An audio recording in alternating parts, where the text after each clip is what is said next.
विद्यार्थियों, अब देखें बाह्य प्रयत्न के आधार पर जो वर्णों के भेद हैं वो दो माने गए हैं। मैंने ऊपर लिखा भी है, उच्चारण में श्वास कह दो या प्राण की मात्रा के आधार पर वर्णों के भेद ये आएंगे बाह्य प्रयत्न के आधार पर। जो बाह्य प्रयत्न आभ्यंतर प्रयत्न मैंने पीछे बता चुका हूँ। अब ये बाह्य प्रयत्न के आधार पर तो सबसे पहले अल्प प्राण, इसकी डेफिनेशन देखें।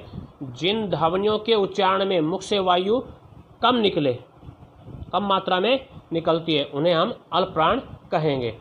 जैसे देखो, प्रत्येक वर्ग का जो पहला, तीसरा और पांचवा है ये विषम संख्या है, क्योंकि 1, 3, 5 2 से डिवाइड नहीं होती।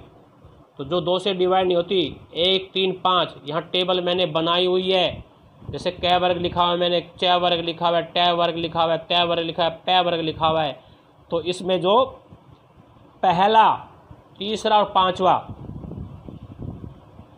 जो वर्ण है एक तो वो अल्प प्राण के अंतर्गत आएगा, और इनके अलावा सभी स्वर जो 11 के 11 स्वर हैं वो भी अल्प प्राण के अंतर्गत आते हैं।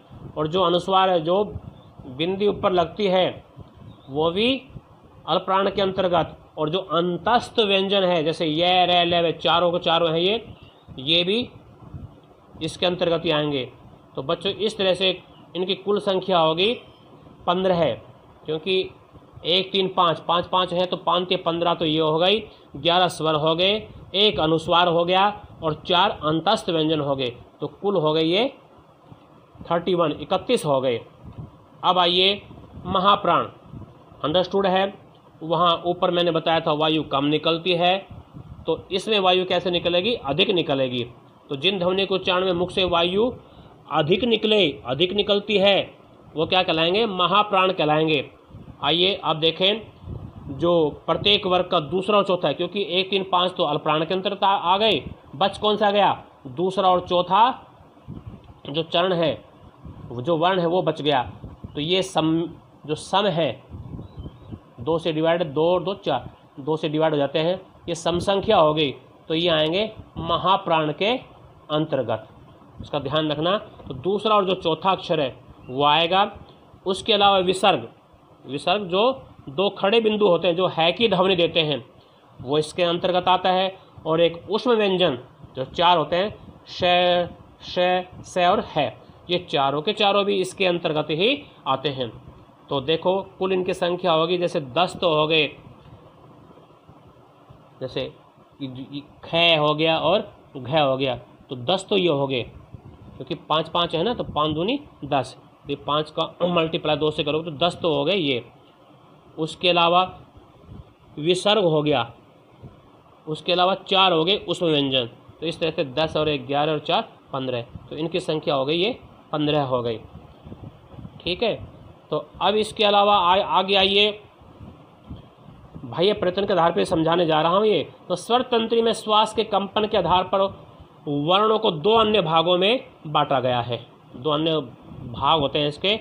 जैसे पहला है अघोष, ए का मतलब नहीं, घोष मतलब जिसमें गर्जन नहीं हो, जिसमें गूंज नहीं हो। तो इसकी डेफिनेशन देखो, जिन वर्णों का उच्चारण करते समय जो गूंज है वो पैदा नहीं होती, ए का मतलब नहीं, जो गूंज है वो पैदा नहीं होती और केवल श्वास का प्रयोग होता है, प्यारे बच्चों उन्हें हम अघोष कहेंगे। वो क्या कहलाएंगे? अघोष। तो इसमें देखो, प्रत्येक वर्ग का जो पहला और दूसरा वर्ण होता है, कि पहला और दूसरा वो तो आएंगे अघोष के अंतर्गत, पहला और दूसरा वर्ण। और उसके अलावा जो तीनों श हैं, श और से, ये भी जो तीनों हैं ये 3 भी अघोष के अंतर्गत ही आएंगे। उसके अलावा एक आगत वर्ण है जो विदेशी भाषा से आया है, फ, ये उर्दू फारसी का शब्द है, क्योंकि यहाँ इसमें नुक्ता लगा हुआ है, ये भी अघोष के अंतर्गत ही आता है। यहाँ लिया हुआ है ये अघोष।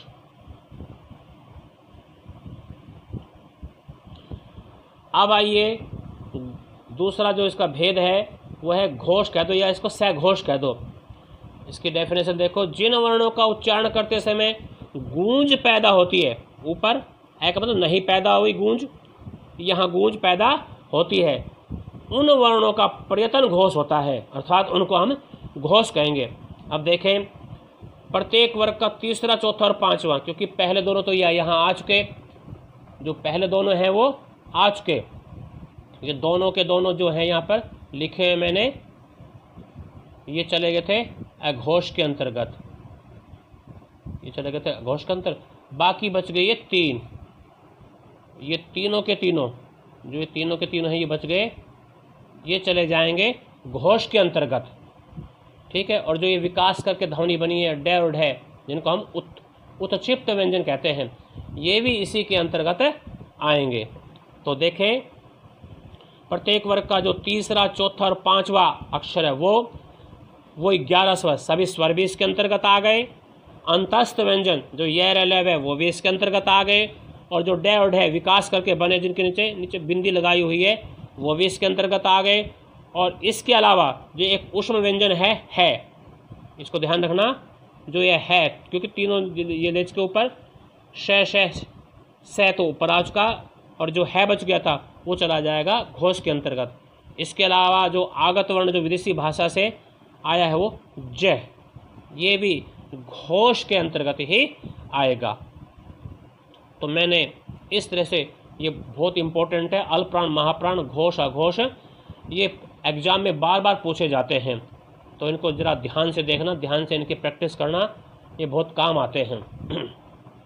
यहाँ मैंने टेबल बनाई हुई है, जो क वर्ग है, क ख ग घ या अड़े भी बोलते हैं इसको कई जगह, च छ ज ये सारे व्यंजन मैं पीछे पढ़ा चुका हूँ। और ये अंतस्थ व्यंजन है, ये ऊष्म व्यंजन है, ये संयुक्त व्यंजन है, और ये आगत ध्वनियाँ हैं, जैसे जो नुक्ता लगाए हो ना, जिसके नीचे नुक्ता लगाए, और जो ये ध्वनि जैसे ऑफिस, जैसे डॉक्टर, हॉस्टल, इससे बनते हैं, ये अंग्रेजी भाषा से आया ये शब्द, तो ये आगत ध्वनियाँ कहलाएंगी। तो इस तरह से मैंने तुम्हें अल्पप्राण और महाप्राण और घोष अघोष के बारे में बता दिया। ये काफ़ी इम्पोर्टेंट चैप्टर है, एग्ज़ाम में ये 2 या 3। प्यारे विद्यार्थियों, इस तरह से जो ये इम्पोर्टेंट चैप्टर है मैंने आप लोगों को पढ़ाया।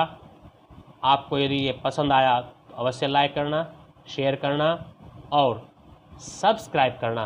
धन्यवाद।